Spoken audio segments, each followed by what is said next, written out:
Welcome. In today's tutorial, I'm going to show you exactly how to find an image attachment ID in WordPress and use it in your shortcode. A quick and simple method that works perfectly every time. First, open your web browser and go to your WordPress website. Once the homepage loads, look for the login option in the top right corner.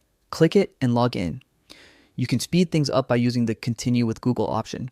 Just pick the account you want to use and you're in. After logging in, head over to your WordPress dashboard and open the Media section. This is where all your images and files are stored. To make things easier, switch to List View. This view neatly organizes your media items and gives you access to more details at a glance. Now, find the image you want the ID for and hover over it. At the bottom of the details that pop up, you'll see a link.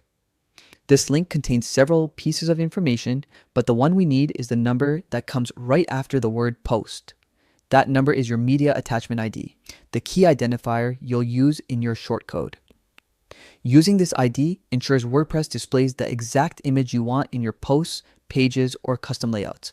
By following these steps, logging in, navigating to media, switching to list view, and locating the ID, you can quickly and reliably get any image ID without confusion. And that's it. With your media ID in hand, you can now integrate images seamlessly into your WordPress shortcodes, making your site more dynamic and precise. Thanks for watching. If this guide helped you, don't forget to like and subscribe for more WordPress tips and tricks that make your website easier to manage.